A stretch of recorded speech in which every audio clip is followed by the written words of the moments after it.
আসসালামু আলাইকুম। প্রিয় দর্শক, অন্য মঞ্চের আলোচনায় আপনাদের সকলকে আমন্ত্রণ জানাচ্ছি। সম্মানিত দর্শক, আগামী ৪৮ ঘন্টা অর্থাৎ পরপর ২ দিন এবং ২ রাতে আমাদের দেশে এবং দেশের বাইরে সম্ভাব্য কী বিষয় ঘটতে পারে, যা কিনা আমাদের রাজনীতির যে কোর্স অফ অ্যাকশন, সেই কোর্স অফ অ্যাকশন পরিবর্তন করে দিতে পারে। সেই বিষয়গুলো নিয়ে একটি আলোচনা করার চেষ্টা করব। তার আগে দৃশ্যমান যে খবর, সেই খবরগুলো বলে নেই। প্রথমে ইসলামাবাদে যে আমেরিকা এবং ইরানের মধ্যে শান্তি আলোচনা চলছিল, সেটি ভেস্তে গেছে। আমেরিকার প্রতিনিধি দল আমেরিকা চলে গেছে, ইরানের প্রতিনিধি দল ইরানে চলে গেছে, এবং তারা এখনো পর্যন্ত নেতিবাচক কোনো কথা বলেননি। যে কথাগুলো বলেছেন মার্জিত। ইরান বলেছেন যে আমেরিকা যে বিশ্বাস করব, সেই বিশ্বাসের কোনো হেতু ছিল না, কারণ ছিল না। তারা আলোচনার সময় তাদের কথাবার্তা, আচার আচরণ দ্বারা আমাদেরকে আশ্বস্ত করতে পারেননি যে তাদেরকে বিশ্বাস করা যায়। অন্যদিকে আমেরিকা যে কথাগুলো বলেছেন, সেই কথাগুলো যে এই যুদ্ধের মাধ্যমে তারা যে বিষয়গুলো পাননি, আউট অফ দেয়ার অ্যাচিভমেন্ট, সেই বিষয়গুলো তারা এখন এই শান্তি আলোচনা অন্তর্ভুক্ত করেছেন এবং তারা দাবি দাওয়া পেশ করেছেন। মানে যেমন তাদের টাকা ছেড়ে দিতে হবে, হরমুজ প্রণালীতে তাদের যাকে বলা হয় একছত্র আধিপত্য থাকবে, তারপর তাদের যে পরমাণু কর্মসূচি, এই পরমাণু কর্মসূচি তারা চালাবে এবং কোনো রকম বাধা বিঘ্ন ছাড়া। তার আন্তর্জাতিক পরমাণু শক্তি কমিশন যেটা আছে, তার যে সদস্য পদ হিসেবে তারা যে চুক্তিবদ্ধ ছিল, সেখান থেকে তারা বের হয়ে আসবে। এরকম আরও অনেক কথাবার্তা তারা বলছে, যেটা আমেরিকার আচরণে বোঝা যাচ্ছে। অন্যদিকে ইসরায়েলের অবস্থা খুবই গুরুতর। লাখ লাখ মানুষ যুদ্ধ বন্ধ করার জন্য রাস্তায় নেমে এসেছে। তারা ইরানের সাথে যুদ্ধ করতে চাচ্ছে না, তারা লেবাননের সঙ্গে যুদ্ধ করতে চাচ্ছে না। এবং এটা ইসরায়েলের জন্য এই প্রথমবার এই যে নেগোসিয়েশন, সেই নেগোসিয়েশনে রীতিমতো একটা অবমাননাকর পরিস্থিতি তৈরি করা হয়েছে। ইসলামাবাদে ইসরায়েলকে রাখা হয়নি। এর আগের বার যখন যুদ্ধ হয়েছিল, তখন নেগোসিয়েশনের যে কথাবার্তা, সেটা হয়েছিল কায়রোতে। তো সেখানে সরাসরি ইসরায়েল না থাকলেও ইসরায়েলের উপস্থিতি বা অংশগ্রহণ মেনে নেওয়া হয়েছিল। এবার এটা মেনেই নেওয়া হয়নি। এটা বেঞ্জামিন নেতানিয়াহু এবং ইসরায়েলের জন্য খুবই অবমাননাকর। দ্বিতীয়ত হলো যে মিস্টার ডোনাল্ড ট্রাম্প এবং ইউরোপের যত শক্তি আছে, তারা এই যুদ্ধটিকে 2টা ভাগে বিভক্ত করে ফেলেছে। প্রথম যুদ্ধ হলো যে ইরান ভার্সেস আমেরিকার যে যুদ্ধ, এটা আমেরিকা এবং ইরানের মধ্যে একটি চুক্তি হবে এবং এটা স্বতন্ত্রভাবে করার জন্য ইসরায়েলের কোনো রকম এখানে অংশগ্রহণ নেই। অন্যদিকে ইসরায়েল লেবাননে যে যুদ্ধ করেছে বা আক্রমণ করেছে, সেই ব্যাপারে লেবাননের সাথে হিজবুল্লাহর সাথে বসে শান্তি চুক্তি করার ব্যাপারে আমেরিকা এবং ইউরোপের পক্ষ থেকে মারাত্মকভাবে চাপ তৈরি করা হয়েছে। অনেকটি ঘটনা কিন্তু এখানে ঘটে গেছে। সেটি হলো যে এই পুরো যুদ্ধের প্রায় 1.5 মাস, পুরো সময়টি মধ্যপ্রাচ্যের দেশসমূহ ইরানের বিরুদ্ধে কোনো অ্যাকশন বা রিঅ্যাকশন দেখায়নি। ডোনাল্ড ট্রাম্প এবং যাকে বলা হয় ইসরায়েল নেতানিয়াহু, তারা প্রাণান্ত চেষ্টা করেছিল আরব রাষ্ট্রগুলোকে জড়ানোর জন্য। এই জন্য তারা অনেকগুলো আত্মঘাতী হামলা চালিয়েছিল। সৌদি আরবের অনেকগুলো পেট্রোল পাম্প, মানে পেট্রোল পাম্প নয় ঠিক, অনেকগুলো যে পেট্রোলিয়াম যে তাদের সেক্টর রয়েছে, পেট্রোলিয়াম শোধনাগার, জ্বালানি শোধনাগার, সেখানে তারা হামলা চালিয়েছে। ইরান বলছে এগুলো আমরা চালাইনি, এগুলো আমেরিকা চালিয়েছে। তারপর কাতারে, এরপরে দুবাইতে, সংযুক্ত আরব আমিরাতে বহু আক্রমণ তারা করেছে। আমেরিকা এবং ইসরায়েল মূলত ইরানকে এই যুদ্ধে কোণঠাসা করার জন্য এবং আরব বিশ্বে একটা আরব জাতীয়তাবাদ গড়ে তোলার জন্য, কিন্তু সেটি হয়নি। যে কোনো কারণ হোক, আরব রাষ্ট্রগুলো ইরানের সাথে যুদ্ধে জড়ায়নি। কিন্তু যখন এই শান্তি আলোচনা হচ্ছিল, যুদ্ধবিরতি হলো, তখন হঠাৎ করে সংযুক্ত আরব আমিরাত, যেটাকে আমরা বলি UAE, তারা ইসরায়েলের সাথে মিলে এই লেবানন আক্রমণ চালিয়েছে। এটি মূলত মধ্যপ্রাচ্যের রাজনীতিকে আগামী 48 ঘন্টার জন্য মারাত্মক জটিল করে তুলেছে। আপনারা জানেন যে সংযুক্ত আরব আমিরাত এবং সৌদি আরব এই দুটো শক্তিধর রাষ্ট্র, দুটোই ইসরায়েলের বন্ধু, দুটোই আমেরিকার বন্ধু, কিন্তু এই দুটোর সাথে আবার ব্যক্তিগত সম্পর্ক একেবারে অহিনুকুল সম্পর্ক। তো সেক্ষেত্রে এই যে লেবাননে সংযুক্ত আরব আমিরাতের যে আক্রমণ, এটি মধ্যপ্রাচ্যের রাজনীতির সমস্ত হিসাবকে আগামী 48 ঘন্টা এলোমেলো করে দিয়েছে। এবার আমেরিকার ব্যাপারে আসি। আমেরিকার যে অভ্যন্তরীণ রাজনীতিতে 3 থেকে 4টি ঘটনার সামনে আসছে। যিনি এই মুহূর্তে ভাইস প্রেসিডেন্ট রয়েছেন, তাকে দায়িত্ব দিয়ে ডোনাল্ড ট্রাম্পকে দায়িত্ব থেকে চ্যুত করা বা তাকে বহিষ্কার করা, ইমপিচমেন্ট করা, এটা নিয়ে আমেরিকার যারা নীতি নির্ধারণী তারা কাজ করছেন এবং এটা এত বেশি চলছে এবং ডোনাল্ড ট্রাম্পকে মানসিকভাবে, অর্থনৈতিকভাবে মানে তছনছ করে দেওয়ার জন্য আমেরিকার সমস্ত যে শক্তিগুলো তারা একত্র হয়েছে এবং গত সেই 3-4 দিন ধরে ভদ্রলোক একেবারে রীতিমতো স্টপ হয়ে গেছেন। তিনি কি আমেরিকার প্রেসিডেন্ট না আমেরিকার নাগরিক, তিনি কি বেঁচে আছেন না নেই, এটা বোঝা যাচ্ছে না। এবং তার স্ত্রীর যে বডি ল্যাঙ্গুয়েজ মেলানিয়া ট্রাম্প, সেটা দেখে বোঝা যায় যে ওই পরিবারের উপরে স্মরণকালের সবচাইতে যাকে বলা হয় ফ্রাস্ট্রেশন, যেটাকে বলা হয় সেটি বা ডিপ্রেশন, সেটি যাচ্ছে। এবার আমাদের বাংলাদেশের ব্যাপারে আসি। বাংলাদেশে আগামী 48 ঘন্টাতে অনেকগুলো চমকপ্রদ ঘটনা যে ঘটবে তার কিছু নমুনা দেখাই। হঠাৎ করে আপনি দেখবেন যে একটি পীরের মাজারে আক্রমণ করে পীরকে মেরে ফেলা হলো। এটি বিচ্ছিন্ন কোনো ঘটনা নয়, এটি ম্যাটিকুলাস ডিজাইনের অধীন একটি ঘটনা এবং হাদিকে যেভাবে হত্যা করা হয়েছে এইরকম প্ল্যান করে এই পীরকে হত্যা করা হয়েছে। এই গেল এক। 2 নম্বর হলো শাহবাগে যে সমকামীদের বৈঠক হচ্ছে, সমকামীরা বসে আছে, এটা উপলক্ষ করে সেখানে তৌহিদি জনতা যেভাবে একত্র হয়ে যে ঘটনা ঘটিয়েছে, এটা কোনো বিচ্ছিন্ন ঘটনা নয়, অত্যন্ত পরিকল্পিত, প্ল্যান ওয়াইজ। এরপর জুলাই আগস্ট বিপ্লবী যারা ছিলেন ফ্রন্ট লাইনে তারা, এরপরে ছোটন গ্যাং তারা, মার্কিন ডিপ স্টেটের তথাকথিত যে সকল এজেন্ট রয়েছে তারা গত 24 ঘন্টায় রীতিমতো যে সকল বিস্ফোরণমূলক কথাবার্তা বলছেন, যে সকল আক্রমণাত্মক ভাষায় কথাবার্তা বলছেন, এটি অতীতের যে কোনো রেকর্ডকে ব্রেক করেছে। একটা সময় দেখা গেল এই বিপ্লবীরা ক্যান্টনমেন্ট নিয়ে কথা বলেছেন, ডক্টর মোহাম্মদ ইউনূসকে নিয়ে কথা বলেছেন, আওয়ামী লীগকে নিয়ে কথা বলেছেন, ভারতকে নিয়ে কথা বলেছেন। আর এ সকল কথাবার্তা বলার ক্ষেত্রে তাদেরকে দেশের বাইরে থেকে বিভিন্ন ইউটিউবার তারা ইনফ্লুয়েন্স করত।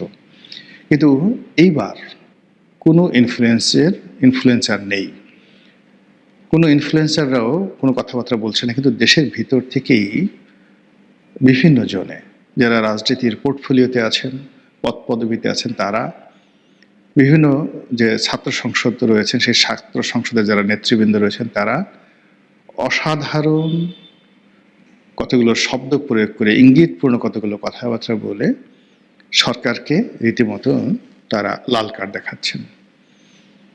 এই কাজ করলে সরকার পতন হবে, এই কাজ না করলে এই হবে। সরকারকে পাসপোর্টের মেয়াদ বৃদ্ধি করার জন্য নির্দেশ দেওয়া হয়েছে বিপ্লবীদের পক্ষ থেকে। আর ভারত থেকে যে হেলিকপ্টার আসবে না সে কথা তাদেরকে স্মরণ করিয়ে দেওয়া হয়েছে। তো এই যে ঘটনাগুলো ঘটে চলছে, তার সঙ্গে সঙ্গে তেলের সমস্যাটা বাড়ছেই। সরকার প্রাণান্ত চেষ্টা করছে কথা দ্বারা, বার্তা দ্বারা, এবং এই সময়টিতে মানে সরকার এখানে যে স্যাক্রিফাইস করছে, তেলের দাম না বাড়িয়ে প্রতিদিন প্রায় 2000 কোটি টাকা ভর্তুকি দিয়ে বাজার নিয়ন্ত্রণ করার যে চেষ্টা সরকার চালিয়ে যাচ্ছে, কিন্তু কাজ হচ্ছে না। পেট্রোল পাম্প কেন্দ্রিক যে এলাকাগুলো রয়েছে সেখানকার জনজীবন তছনছ। গাড়ি, মোটরসাইকেল শত শত হাজার হাজার, কোথাও 2 কিলোমিটার, কোথাও 4 কিলোমিটার, কোথাও 5 কিলোমিটার, সেইগুলো তারা অপেক্ষা করছে। রাস্তাঘাট, অলি গলিতে গাড়ি শুধুমাত্র তেলের জন্য বসে আছে। অন্যদিকে সরকারের যারা আইন শৃঙ্খলা রক্ষাকারী বাহিনী, তারা প্রাণান্ত চেষ্টা করে বিভিন্ন জায়গা থেকে তেল উদ্ধার করছে এবং এটা রীতিমতো একটা সিন্ডিকেশনে পরিণত হয়েছে। এবং সরকারের যে রেগুলার কাজ, বিশেষ করে আইন শৃঙ্খলা রক্ষাকারী বাহিনীর যে রেগুলার কাজকর্ম, সেই রেগুলার কাজকর্ম বাদ দিয়ে তারা এখন এই জ্বালানি তেল কোথায় মজুদ রয়েছে আর জ্বালানি তেল কিভাবে দিচ্ছে এটা নিয়ে তারা ব্যস্ত আছে। ফুয়েল কার্ড করা, কিউআর পদ্ধতিতে তেল দেওয়া, অ্যাপসের মাধ্যমে তেল দেওয়া, এই কাজগুলো যত কিছু করা হচ্ছে না কেন, পুরো যে সাপ্লাই অ্যান্ড চেইন, জ্বালানি তেলের সাপ্লাই অ্যান্ড চেইন, এটা ভেঙে পড়েছে। আর এর সঙ্গে শুরু হয়েছে ভোজ্য তেলের, যাকে বলা হয় অভাব। এটা অভাব বলবো না কৃত্রিম অভাব বলবো, আমি এখন পর্যন্ত বলতে পারছি না, আমার কাছে তথ্য নেই। কিন্তু বাজারে বোতলজাত সয়াবিন তেল, যেটা রান্নার তেল, এটা পাওয়া যাচ্ছে না এবং অগ্নিমূল্য। এখানেও সরকারের যে সীমিত সামর্থ্য, তারা সেই ভোজ্য তেল যারা মজুত করতে না পারে প্রাণান্ত চেষ্টা করছে, কিন্তু কাজ হচ্ছে না। বাজারে আগুন লেগে গেছে। এমন কোনো দ্রব্যমূল্য নেই যেটি গত এক সপ্তাহে মারাত্মকভাবে বৃদ্ধি পায়নি। ফলে এই সকল বিষয় নিয়ে আগামী 48 ঘন্টাতে প্রতিটি সেক্টরে পরিবেশ এবং পরিস্থিতি এখন যে অবস্থায় চলছে, উন্নতি না হয়ে অবনতির দিকে যাওয়ার সম্ভাবনা আছে। পার্লামেন্টের ভিতরে স্পষ্টতই যা কিছু হচ্ছে এটি স্বস্তিদায়ক নয়। বিরোধী দল ওয়াকআউট করেছে, আবার কবে যাবে এখন পর্যন্ত আমরা জানি না। জামাতের সভাপতি তিনি সরকারি দল সম্পর্কে ভীষণ রকম আপত্তিকর কিছু কথাবার্তা বলেছেন এবং সেই সকল কথাবার্তায় যে তাদের যে বিশ্বাস, আস্থা, সম্পর্ক সরকারি দলের সাথে তারা আশা করেছিল বা আমরা আশা করেছিলাম, সেই জায়গা থেকে তারা বিচ্যুত হয়েছে এবং তাদের যে দাবি দাওয়াগুলো রয়েছে সেই দাবি দাওয়াগুলো তারা রাজপথ আদায় করবে। এবং এতে করে সরকার ভয় পেয়ে গেছে। সরকার ভয় পাওয়ার পরে দেখলাম যে আগে যেখানে মূলত যে সমস্যাগুলো হয়েছে জুলাই সনদ নিয়ে, সংস্কার কমিশন নিয়ে, তো সেই বিষয়গুলো নিয়ে সালাউদ্দিন সাহেব, যাকে বলা হয়, সবসময় কথাবার্তা বলতেন। কিন্তু এখন সালাউদ্দিন সাহেবের ব্যাপারে বিরোধী দল, দেশ, দলের ভিতরে, মানে সরকারি দলের ভিতরে, এমনকি যারা ক্ষমতা নিউক্লিয়ার, সেখানেও নানা রকম নেতিবাচক কথাবার্তা হচ্ছে। এর ফলে কি হলো যে তিনি অনেকটা পিছিয়ে পড়েছেন। এবং যে বিষয়গুলো নিয়ে তিনি আগে উপযাচক হয়ে কথা বলতেন, সেই বিষয়গুলো নিয়ে আইনমন্ত্রী কথা বলছেন এবং তিনি বলার চেষ্টা করছেন যে যে সকল অধ্যাদেশ জারি হওয়ার কথা ছিল, সেগুলো, যে সকল অধ্যাদেশ জারি হয়েছিল সেগুলো হুবহু পাশ করা হয়েছে। মাত্র দুটো বিষয়, সেগুলো অধিকতর একটু পরীক্ষা নিরীক্ষা করে সেগুলো পাশ করা হবে, নতুন করে বিল এনে পাশ করা হবে। আর জুলাই সনদ এবং সংস্কার, এগুলো বিরোধী দলের কথা মতো সবকিছু হয়ে যাচ্ছে বলে এরকম একটা আশ্বাস তিনি দিয়েছেন। কিন্তু বাস্তবতা হলো যে আইনমন্ত্রী এবং স্বরাষ্ট্রমন্ত্রী দুজনই বিরোধী দলের কাছে তাদের যে আস্থা আছে, যে বিশ্বাস আছে, সেটা তারা হারিয়ে ফেলেছেন। অন্যদিকে দলের মধ্যে থেকে তাদের কাজকর্ম করার জন্য যে নৈতিক সাহায্য এবং সহযোগিতা দরকার, সেটি নেই। দলের লোকজন স্পষ্টতভাবেই তাদেরকে এখন বুড়ো আঙুল দেখাচ্ছেন। এর ফলে আগামী 48 ঘন্টায় আইনমন্ত্রী, স্বরাষ্ট্রমন্ত্রী সালাউদ্দিন সাহেব, এই দুইজন সম্পর্কে আপনারা নাটকীয় অনেক কিছু হয়তো দেখতে পাবেন। মহান আল্লাহ আমাদের সবাইকে হেদায়েত দান করুন। তারেক রহমানের পরেই এই মুহূর্তে দেশের সবচেয়ে ক্ষমতাবান ব্যক্তিটি স্বরাষ্ট্রমন্ত্রী সালাউদ্দিন আহমেদ দায়িত্ব নিয়েই বলেছিলেন যে দেশে আর মব বলে কিছু থাকবে না। কিন্তু তার মুখ থেকে এই বক্তব্য বেরোতে না বেরোতেই দেশে একাধিক স্থানে মব হামলার ঘটনা ঘটেছে। সর্বশেষ কুষ্টিয়ায় এক পীরের আস্তানায় হামলা চালিয়ে একজন পীরকে হত্যা করা হয়েছে। যারা নিজেদেরকে তৌহিদি জনতা বলে পরিচয় দেয়, তারা করেছে এই কাণ্ড। এই একই পরিচয়ে ঢাকার শাহবাগে আক্রমণ করা হয়েছে সমকামী আখ্যা দিয়ে একদল তরুণ তরুণীর উপর। আমিন পাকা সড়ক দিয়ে শতাধিক মানুষ জোরে জোরে হেঁটে যাচ্ছে, হাতে লাঠিসোঁটা, রড, হাসুয়া, দা, কুড়াল, মুখে স্লোগান। গন্তব্য একজন মানুষের আস্তানায়, যাকে তারা ধর্ম অবমাননাকারী সাব্যস্ত করেছে কয়েক বছর আগের একটি ভিডিওর ভিত্তিতে, যা সামাজিক যোগাযোগ মাধ্যমে নতুন করে ছড়িয়ে দেওয়া হয়েছে। কুষ্টিয়ার দৌলতপুরের ফিলিপনগর গ্রামের এই মিছিল থামে গিয়ে শামীম রেজা ওরফে জাহাঙ্গীরের দরবার শরীফের সামনে। এরপর যা ঘটে তা কেবল একটি হত্যাকাণ্ড নয়, একটি রাষ্ট্রের নাকের ডগায় সংঘটিত এক নৃশংস বিচার বহির্ভূত হত্যা, যেখানে আইন শৃঙ্খলা বাহিনী দর্শকের ভূমিকায় দাঁড়িয়ে রইল। পুলিশ ঘটনাস্থলে ছিল, জেলা প্রশাসনও জানতো, কারণ সকালেই স্থানীয়দের মধ্যে আলোচনা হয়েছিল দুপুরের পর হামলা চালানো হবে। অর্থাৎ এটি কোনো আকস্মিক জনরোষের বিস্ফোরণ ছিল না, এটি ছিল পরিকল্পিত এবং পূর্ব ঘোষিত একটি হত্যার আয়োজন। তারপরও পুলিশ বলছে লোকবল কম ছিল বলে পরিস্থিতি নিয়ন্ত্রণ করা যায়নি।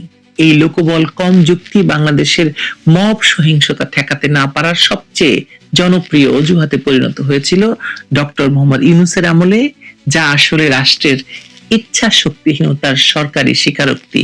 কারণ ডক্টর মোহাম্মদ ইউনূসের আমল জুড়ে, পুরো সময়টা জুড়ে বাংলাদেশে অসংখ্য পীরের দরগা, মাজার, মন্দির ভাঙা হয়েছে। শামীম রেজা একজন শিক্ষিত মানুষ, এসএসসি, এইচএসসি, বিকম, এমকম সব ডিগ্রি তার ছিল। পরে কেরানীগঞ্জে চাকরি করেছেন তিনি, সেখানকার এক পীরের মুরিদ হয়েছেন। এরপর নিজ গ্রামে গিয়ে দরবার শরীফ গড়ে তুলেছেন।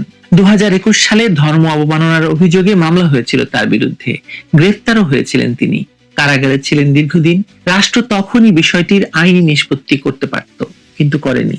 কারাভোগের পর মুক্তি পাওয়া এই মানুষটিকে শেষমেশ হত্যা করলো কিছু উত্তেজিত তৌহিদি জনতা। একটি পুরনো ভিডিওকে হাতিয়ার বানিয়ে সুপরিকল্পিতভাবে এই ভয়ঙ্কর মব মানুষটিকে হত্যা করেছে। কারা সেই ভিডিও নতুন করে ছড়ালো, কি উদ্দেশ্যে ছড়ালো, সেই প্রশ্নের উত্তর পুলিশ এখনো খুঁজছে বলে দাবি করছে। কিন্তু হত্যার পর তদন্তের ঘোষণা দেওয়া বাংলাদেশে একটি পরিচিত প্যাটার্ন, যে তদন্তের ফলাফল কখনো জনসম্মুখে আসে না। কুষ্টিয়ার রক্ত শুকায়নি। এর মাত্র একদিন আগে শুক্রবার রাত 8:30টায় রাজধানীর শাহবাগে জাতীয় জাদুঘরের সামনে একই তৌহিদি জনতার পরিচয়ে একদল মানুষ ঝাঁপিয়ে পড়েছিল কিছু তরুণ তরুণীর উপর, যাদের সমকামী আখ্যা দিয়ে চিহ্নিত করা হয়েছিল। প্রতি শুক্রবার সন্ধ্যায় শাহবাগে একটি দল জড়ো হয়। এটি স্থানীয়দের কাছে খুবই পরিচিত দৃশ্য। সেই পরিচিত দৃশ্যকেই উপলক্ষ বানিয়ে হামলা চালানো হলো, মারধর করা হলো। থানায় অভিযোগ জমা পড়েছে, পুলিশ বলছে কাজ করছে। কিন্তু যাদের উপর হামলা হলো তারা কারা, তাদের পরিচয় কি, হামলাকারীদের কাউকে গ্রেপ্তার করা হয়েছে কিনা, এসব প্রশ্নের কোনো সুস্পষ্ট উত্তর নেই। শাহবাগের এই হামলা এবং কুষ্টিয়ার হত্যাকাণ্ড আলাদা কোনো ঘটনা নয়। এরা একই মানসিকতার, একই রাজনৈতিক ছাদের নিচে বেড়ে ওঠা ভয়ঙ্কর দুটি বিষ বৃক্ষের ফল, যারা একত্রিত হয়ে নানা স্থানে ডক্টর মোহাম্মদ ইউনূসের অবৈধ শাসনকালে হামলা চালিয়েছে, মাজার ভেঙেছে, পুড়িয়ে মেরেছে মানুষকে, এখনো তাই করে যাচ্ছে। রাষ্ট্র যখন এই মবকে আশ্রয় দেয়, তখন মব শহর থেকে গ্রাম সর্বত্র ছড়িয়ে পড়ে। আর ঠিক এই হত্যাকাণ্ড এবং হামলার ঘটনা যখন বাংলাদেশে ঘটছে, তখন প্রায় সেই দিন সন্ধ্যায় বাংলাদেশের প্রধানমন্ত্রী তারেক রহমান তার স্ত্রী জুবাইদা রহমান এবং কন্যা ব্যারিস্টার জাইমা রহমানকে নিয়ে ঢাকার বেইলি রোডে মহিলা সমিতি মিলনায়তনে নাটক দেখতে গিয়েছেন কবি চিতাবাঘ। তার প্রেস সচিব জানিয়েছে, প্রধানমন্ত্রী বিনোদনের জন্য নয়, শিশু শিল্পীদের উৎসাহ দিতে গিয়েছিলেন। দর্শকরা করতালি দিয়েছে, ছবি তোলা হয়েছে। এর আগে 3রা এপ্রিল তারেক রহমান মেয়েকে নিয়ে ধানমন্ডি সীমান্ত সম্ভারে সিনেমা হলে ইংরেজি সিনেমা দেখতে গিয়েছিলেন। অথচ বাংলাদেশে হামে শিশু মৃত্যু ঘটছে প্রতিদিন। ইতিমধ্যেই 300-রও বেশি শিশু মারা গিয়েছে। এইসব দৃশ্যগুলো খুব কুৎসিত লাগে, এসব গল্পগুলো খুব কুৎসিত শোনায়। একই কাজ যদি শেখ হাসিনা করতেন, তাহলে তার সরকারকে আরো কয়েকবার ফেলে দেওয়া হতো। এই দৃশ্যগুলোকে আপনি পাশাপাশি যদি রাখেন, এক নিষ্ঠুর বৈপরীত্য আপনার সামনে ফুটে উঠবে। একদিকে কুষ্টিয়ার প্রত্যন্ত গ্রামে একজন মানুষকে পিটিয়ে কুপিয়ে হত্যা করা হচ্ছে দিনের আলোয় পূর্ব ঘোষণা দিয়ে পুলিশের সামনে। রাজধানীর প্রাণকেন্দ্র শাহবাগে প্রকাশ্যে মানুষের উপর হামলা হচ্ছে। অন্যদিকে রাষ্ট্রের সর্বোচ্চ নির্বাহী সপরিবারে নাটক সিনেমা দেখছেন। তারেক রহমানের সরকার, যা অবৈধ ইউনূস সরকারের বর্ধিত সংস্করণ, তার কাছে এই বৈপরীত্য আসলে কোনো ঘটনা নয়। কারণ জুলাই সন্ত্রাসের মধ্য দিয়ে যে রাজনৈতিক নয়া বন্দোবস্ত কায়েম হয়েছে, সেই বন্দোবস্তে সাধারণ মানুষের জীবনের নিরাপত্তা কখনো অগ্রাধিকার ছিল না, এখনো নেই। তথাকথিত তৌহিদি জনতার ব্যানারে যেসব মব সন্ত্রাস চলছে বা চলেছে তা নতুন কিছু নয়। জুলাই সন্ত্রাসের সময় থেকেই এই গোষ্ঠীটিকে রাজনৈতিক হাতিয়ার হিসেবে ব্যবহার করা হয়েছে। ভিন্ন মতের মানুষ, সংখ্যালঘু সম্প্রদায়, বাউল, ফকির, পীর, মুক্তিযুদ্ধের চেতনায় বিশ্বাসী মানুষ, মুক্তিযুদ্ধের সকল স্মারক মুছে ফেলার চেষ্টা করেছে যারা, 32 নম্বর ভেঙেছে যারা, সবাই এক। সবাই এই মবের টার্গেটে পরিণত হয়েছে বিভিন্ন সময়। ইউনূস সরকারের 18 মাসে মানবাধিকার সংস্থার তথ্য অনুযায়ী শুধু মব সহিংসতায় নিহত হয়েছে 2024 সালে 128 জন এবং 2025 সালে 197 জন। এই মব সংস্কৃতিকে পুষে রেখেছে সেই সরকার। এখন একই ধারাবাহিকতায় তারেক রহমানের সরকারও একই অপকর্মের উত্তরাধিকারী হয়েছে। স্বরাষ্ট্রমন্ত্রী সালাউদ্দিন আহমেদের ঘোষণা ছিল কঠোর ভাষায়, কিন্তু রাষ্ট্রের কঠোর ভাষা আর রাষ্ট্রের কার্যকর পদক্ষেপ, এই দুটির মধ্যে যে বিশাল ফারাক, কুষ্টিয়ার হত্যাকাণ্ড, শাহবাগের হামলা, সেই ফাঁকটিকে নির্মম স্পষ্টতায় আমাদের সামনে উন্মোচন করে দিয়েছে। পুলিশ জানতো, প্রশাসন জানতো, তারপরও একজন মানুষকে এভাবে হত্যা করা হলো। কারণ এই সরকারের কাছে মব নিয়ন্ত্রণ করা রাজনৈতিক লাভজনক বিষয় নয়। তথাকথিত তৌহিদি জনতা এই সরকারের রাজনৈতিক অংশ, হিস্সা। তাদের সম্পূর্ণ নিয়ন্ত্রণে আনা মানে নিজের একটি হাতকে কেটে ফেলা। কুষ্টিয়ার হত্যাকাণ্ডে এখন পর্যন্ত একজনকেও গ্রেফতার করা হয়নি। শত শত মানুষের মিছিল, ভিডিওতে ধারণ করা হত্যার দৃশ্য, 18 মিনিটের ফুটেজ অন্তর্জালে ঘুরছে, ইন্টারনেটে ঘুরছে, তারপরও কোনো গ্রেফতার নেই। শাহবাগের হামলার ঘটনায়ও অভিযোগ জমা পড়েছে, কিন্তু হামলাকারীদের বিরুদ্ধে দৃশ্যমান কোনো পদক্ষেপ নেই। ইউনূস সরকারের আমলেও ঠিক একইভাবেই মব হত্যার পর তদন্তের ঘোষণা হয়েছে, গ্রেফতার হয়নি, বিচার হয়নি। তারেক রহমানের সরকার প্রমাণ করে দিচ্ছে যে তারাও একই পথে হাঁটছে, কারণ এটি সেই একই রাজনৈতিক প্রকল্পের নতুন বর্ধিত সংস্করণ। বাংলাদেশে জনগণের শাসন প্রতিষ্ঠিত হয়নি। যে সরকার বিদেশি মদদে সাজানো নির্বাচনে ক্ষমতায় এসেছে, তার কাছে নাগরিকের জীবনের নিরাপত্তা নিশ্চিত করার নৈতিক বাধ্যবাধকতা নেই, কারণ তার ক্ষমতার উৎস জনগণ নয়। কুষ্টিয়ায় যেদিন শামীম রেজাকে হত্যা করা হলো, সেদিন তারেক রহমান নাটক দেখলেন। অবৈধ ইউনূসের আমলে শুরু হওয়া মব সন্ত্রাস তথাকথিত বৈধ তারেক রহমানের আমলেও সমান তালে চলছে, কিন্তু তারেক রহমান ব্যস্ত নাটক সিনেমা দেখায়। ভালো তো? ভালো না? খুবই ভালো। ভালো থাকবেন আপনারা।